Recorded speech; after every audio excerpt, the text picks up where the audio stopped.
Hello, my friends, and welcome to Kurt Berglund's Baseball World. I am very excited. This Saturday, February 24th, I have my face-to-face Strat League draft. It is kind of an all-day event. Starts about 11 o'clock or noon and runs until it's done. Up to 15 rounds per team. There are 14 teams. Well, there's actually 16 teams in the draft. I'll explain more about that later. I have 12 picks. No, I don't. I lied. I lied right off the bat. I have 9 picks in this draft. I've traded away. I made a bunch of trades. But this is the second year of my team's existence. I'll tell you more about that story another time. But I'm trying to build something. And I had a good draft last year. It was a deeper draft than this one. This draft is not very deep. I'm going to take you through my draft strategy. I'm going to talk about players. I'm going to talk about my approach for the picks. And then in 2 days, on Sunday, the 25th of February, I am going to bring you a wrap-up show. I'm going to tell you who I picked. I'm going to bring you video of the draft and talk about and give you clips of my thinking along the way. So this tells you the thinking I've done going into the draft, and then I'll come back on Sunday and tell you actually how that all worked out or didn't, and what my team looks like going into the season. So, with no further ado, let's dive into my draft strategy. I'd love your thoughts and comments below. Please feel free to pepper me with everything you're thinking. And with that said, let's get started on my draft prep. All right, so the basics that you need to know to understand what I'm doing is that this league is called the MMBA. It's a face-to-face league that uses Strat baseball, cards and dice, obviously. 54-game schedule for every team. It's a salary cap league. In 2024, the salary cap for every team in the league is $140 million. The draft takes place Saturday, February 24th. It's a free agent draft. But you can also draft minor leaguers that have not been picked already, or players from Japan or wherever that are major league that are contracted as a major leaguer. The season will start next Thursday, the 29th. The roster is 27 men. You can make 3 roster moves from your minor leagues to the major leagues during the course of the 54-game season. The league does use a DH. It is a 16 pick per round draft, but there's only 14 teams. And so 2 teams are in what we call cold storage, hopefully to be picked up by other managers in the next year or 2. These are the basics. The sequence, the order of the picks in the first 5 rounds are by available money. So what that means is, the more money you have left, the higher you are in the sequence to pick. It doesn't go in reverse order of record. That is the rookie draft for minor leaguers who just drafted. That happens in October. This draft, the most important draft in the league, doesn't go in reverse order of record. I don't like that. I've gone on record with the league as saying it's silly because what it does is it ensures that the teams that are wealthy are going to stay wealthy because they're the deepest. So they can cut the most have the most left and recharge their team. But I'm not in charge, so there you are. It's the only league I've ever heard of that works this way, but I digress. My salary cap space for this draft is about $41 million.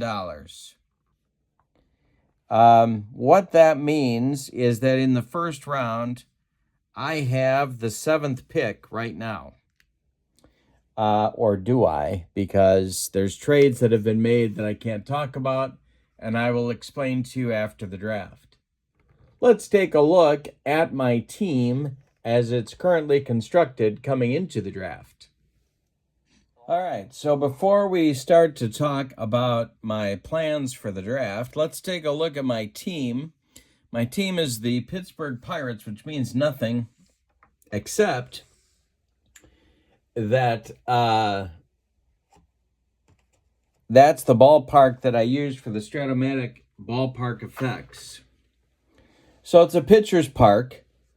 And here are the position players and starting pitchers that I have at the moment coming into Saturday's draft. My catcher is Cal Raleigh.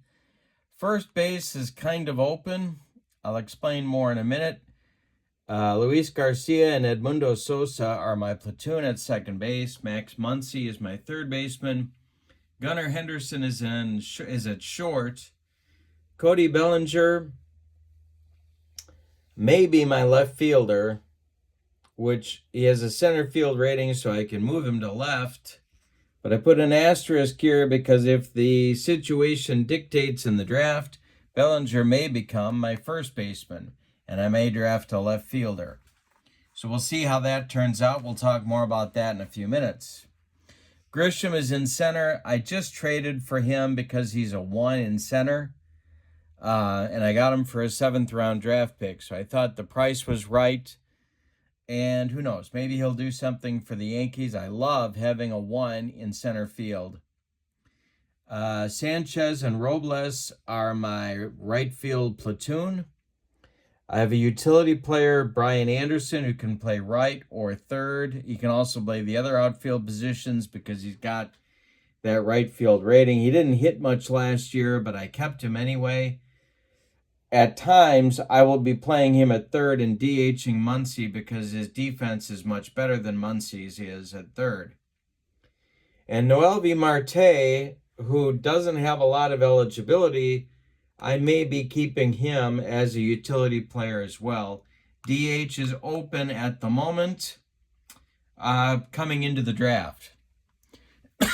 Excuse me. So there are a couple of needs here. Obviously, we need a first baseman or a left fielder to start with.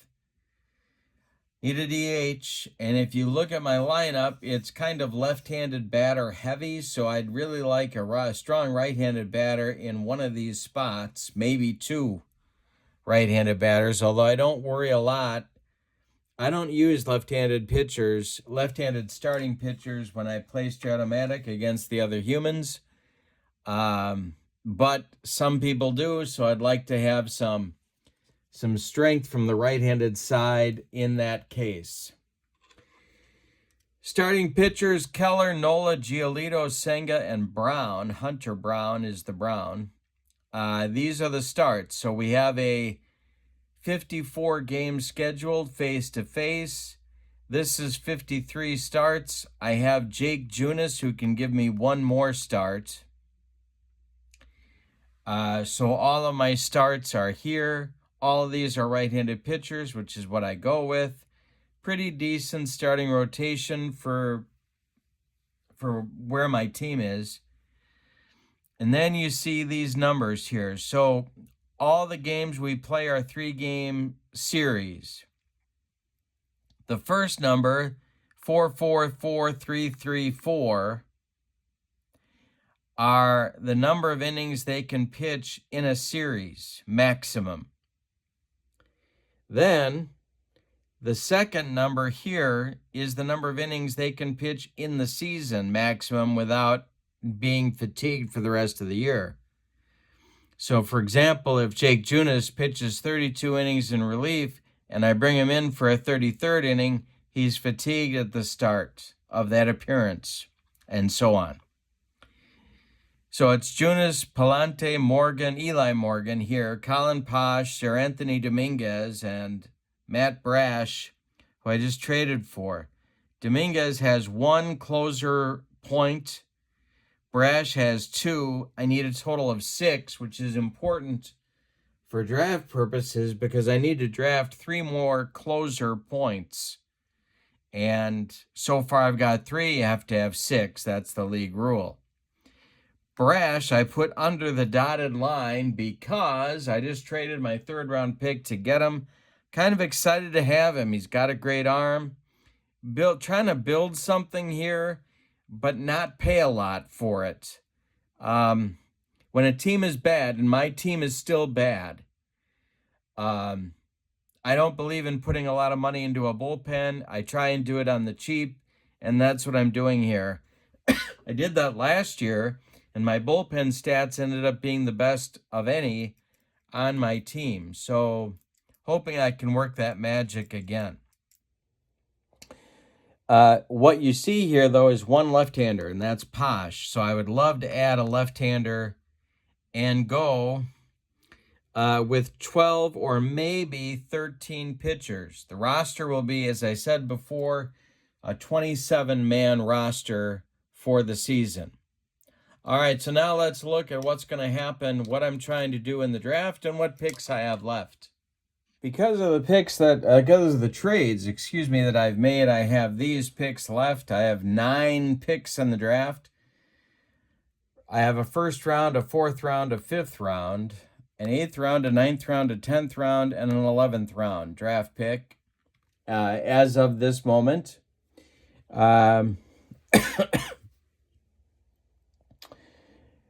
The other picks I have been traded, one of which is straight up, and that's the Brash trade. I traded my 3rd round pick for Brash, so he is sort of a draft pick, even though not really.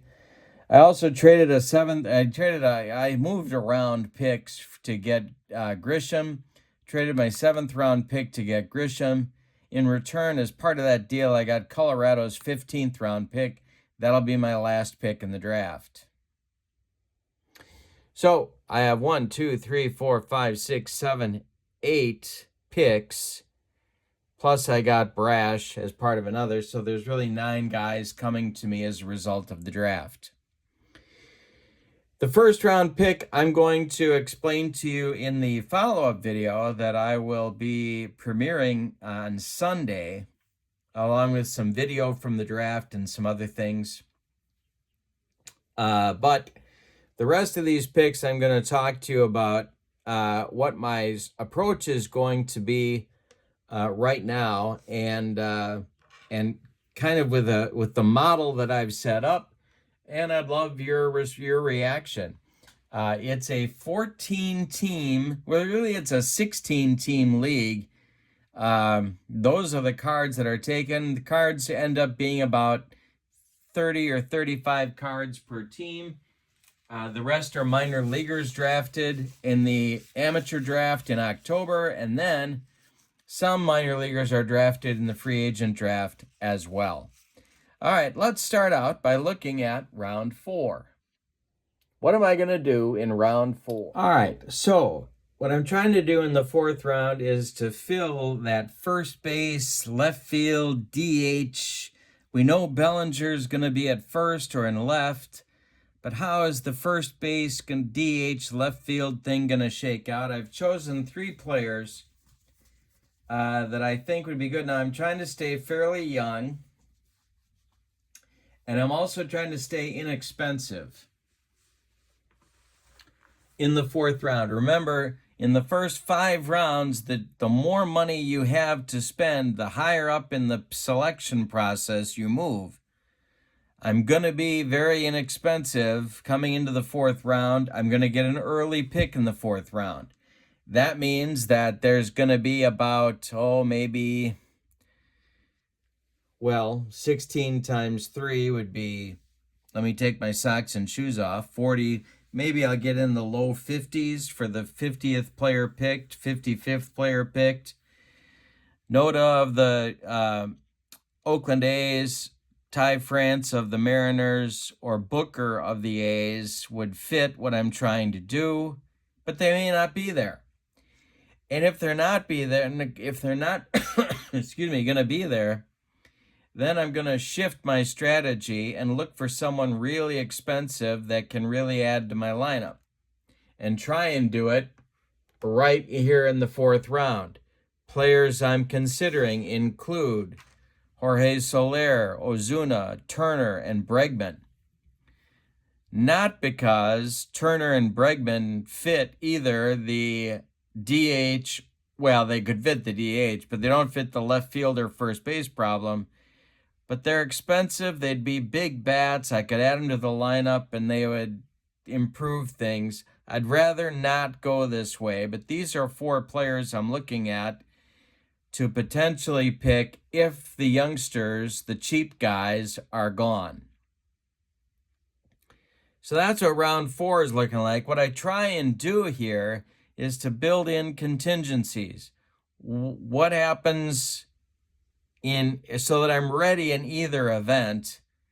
Now, obviously, if I pick an expensive guy, 15 million, 18 million, 27 million, and 30 million are these guys, going to gobble up a good chunk of the salary cap room I have left, but going to have to go at some point. And if I can't get a young guy that's cheap and I think quality, or in the case of France, ready to bounce back next year, then, because this is a keeper league with the salary structure, he might be a guy, especially because he can hit lefties, might be a good guy to plug in. He makes the most.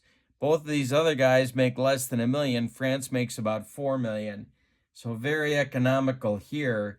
I'd have plenty of money left for later. If they're gone, and they might be, then, although I don't think France will be. I don't think France is going to be gone by round 4. The other 2 I think very well might be. If all 3 are gone, I can go this way and start the spending. That would be okay with me. I'd rather not in the 4th round, but if I have to, that's okay.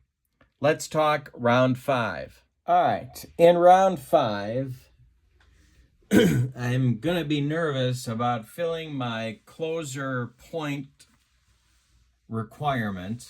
And so I want to get a closer in round 5. Now in round 5, because that's the last, the picks in the 6th round and later are randomly decided.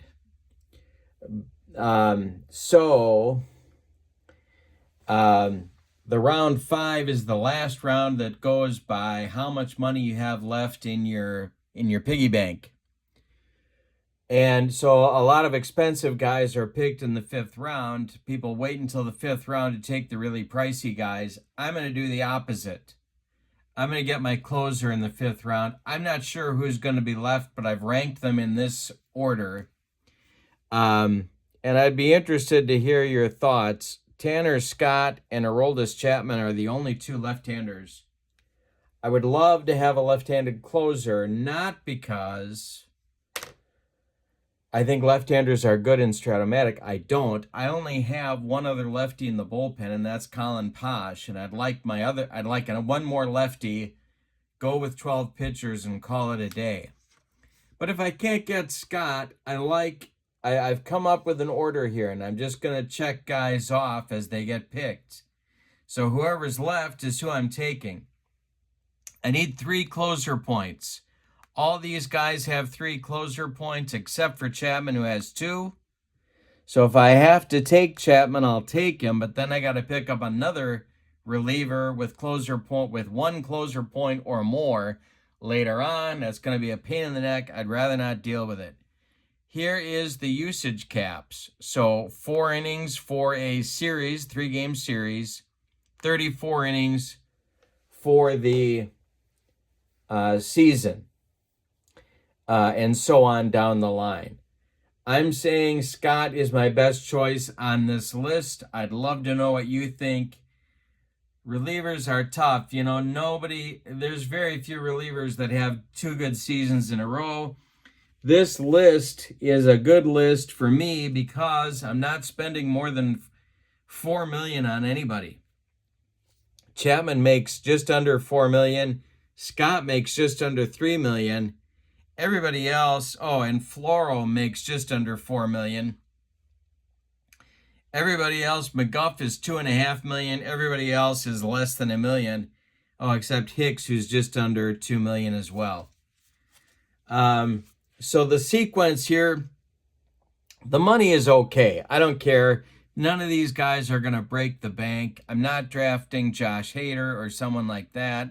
Not drafting David Robertson. They're both available. But when my team is bad, I'm not going to buy a good closer, an expensive closer. These guys will get me through the 9th inning. One of them will, and that'll be fine, and I'll move on. But I need to get in the 5th round. Mentally, I want to get that closer requirement taken care of. This is how I've ranked them. Let me know what you think. All right, round 8 is all about the Benjamins and all about the bats. So I'm looking here to get that DH, outfield, first base mess resolved, at least in part. These are the guys I have targeted as possibilities. I've put asterisks by guys that will gobble up the rest of my money. And I'll still be able to finish the draft, but I won't be able to get, if I stay away from Turner and Bregman and I work on these guys, Soler, Josh Bell, Chris Bryant, Eloy Jimenez, Ozuna, and Schwarber, I could get 2 of those with the money that I have. But if I go for Turner or Bregman, who may well be gone by round 8, but the thing is they're so expensive they might not be. Turner makes $27 million. If you've got a $140 million cap and you're spending $27 million of it on Trey Turner, I could see him not being drafted, especially because he's a 3 at shortstop. Bregman makes $30 million. Now, he's a 1 at third base, but $30 million, I don't know. Are you given, if you're a contending team, if you're a good team, I don't know if you're giving Bregman, if you're picking Bregman. I don't know. Chris Bryant, thinking about taking a flyer on him. He makes 27. I should put an asterisk here too. He makes 27 million as well. He gobbles up my cash as well. But if he's healthy, he might go nuts in Colorado. Eloy Jimenez, Ozuna, and Schwarber, they're also like in this list of 5 here. I could get 2 of these, come back, take 1 of these guys, and I'll put a little X here by these guys. I could get 1 of these guys in 8 and come back and get another one later on and still have money left. Like to know your thinking about this. Let me know what you think about the round 8 melange. It's difficult to plan for round 8. You don't really know what's going to be there, but I know the need I have to fill. And it's getting late for me in this draft, so I got to get working on some hitters. Even though a lot of these guys, like Josh Bell, I'm looking for a comeback year from him. His card won't be that great, but he hit well in Miami at the end of last year, and maybe that's a good park for him, even though it's big. Maybe that's a good place for him to hit. Jimenez, another guy who I'm looking for a bounce-back year from if I pick him. I don't know. Soler just signed with the Giants, but I read that his home runs, they measured them, and they'd all be gone except for 2 of them in San Francisco from last year. So he hits bombs, and he shouldn't be affected maybe that much by San Francisco's dimensions. All right, let's talk about round number 9.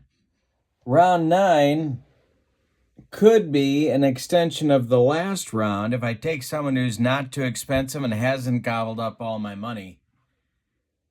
If I did do that, let's say I took Trey Turner, who I don't think is going to be there, but let's say I did in round 8. Then I'm going to come back and get a cheap lefty in round 9 to give me some more bullpen flexibility. I've ranked these guys this way: Sam Mull from the Reds, Cosgrove from San Diego, Burke from Texas, Yarbrough from the Angels, Cabrera from the Rays. Banks is now is a White Sox, Spire is a Mariner, and Bernardino is a Red Sox. I'm interested in your take. This is my order, although I may change it before the draft. But this is, as of today, this is where my order is.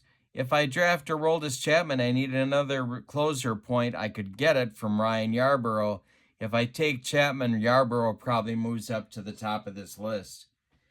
I like having 3 lefties in my bullpen. I will go with 2 if I have to, but I really like 3. I'm kind of counting on getting my left-handed closer, Tanner Scott, and then adding him to Colin Posh and whoever this guy turns out to be, whichever one of these guys would be my 3rd one. But if I don't get it, my team's not gonna be that great anyway. I'm certainly not gonna be contending. So if I've got to go with just 1 or 2 lefties, that's okay. And like I said, this pick, if there's money left, might be going for a big time, or at least as big a time hitter as I can get at this point to help that first base, left field, DH puzzle. If not, I'm taking one of these guys, and I'd love to know who you like here and who you don't like. So leave me a note about that as well, please. All right, as I showed you before, my starting catcher is Cal Raleigh. He's also DH material in my book, and so I need a backup catcher. I may draft 2. I may draft 1 in round 10, 1 in round 11. I prefer to have 3 catchers, especially if, number 1, it's a 27-man roster, and number 2, if I think that my catcher might DH sometimes. I like to have 3. This is my rank order. I've tried to take 2 factors into account. 1 is, are they going to help me this year? And 2, might they help me next year? So, because if I don't have to draft another one next year, that would be great. So those 2 factors, I think Connor Wong is going to be gone. I think the rest of these guys might well be there by round 10. And so Gary Sanchez, I don't even know if I would pick him, frankly. So I'm putting a question mark here. If I only get one of these 2, that's okay. I can come back and pick up another lefty reliever at some point in 10 or 11 if too many of these guys are gone, or if I'm left. If I've got to take Sanchez because I need a backup, okay, but if it's not that situation, I don't think I want him. The rest of these 6 would be in play. Let me know what you think of this order of these 6 players. And again, I might take 1 in 10 and 1 in 11, or I just might take 1 in 10 and leave the subject, come back and get another reliever in round 11.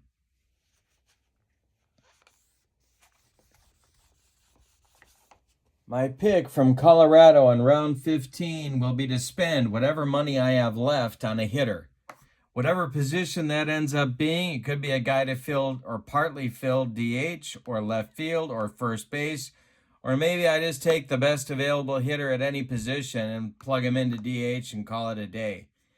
By this pick, my last pick in the draft, the Colorado 15th round pick, I hope I have this situation resolved, and I'm not drafting for need to fill one of these with a body. DH would be okay. I'm just drafting a hitter, but my goodness, I hope by this point I've figured out that problem. All right, my friends, you have now seen my draft thinking. The draft is tomorrow, February 24th, and I'm going to take some video of the draft. I'm going to tell you who I picked and build all of that into a sort of a wrap-up video that will premiere on Sunday the 25th at 6 p.m. Central. So this is part 1, and part 2 will be on Sunday, kind of telling you what happened, what I thought happened, what I like about my team, what I don't like. I haven't told you about the first round yet either, and that's pretty exciting as well. I'm very excited about the first round. This draft, as I said, is not a very strong draft. It's one of the worst I've been a part of. So I'm just trying to make chicken salad here. But that first round pick is going to be big news, and I'm very excited to talk to you about that on Sunday as well. So that's it from here. I'd love your thoughts on anything that I've talked about. Please write them in the comments below. And we'll see you Sunday with a wrap-up of what happened in the draft. So long, everybody.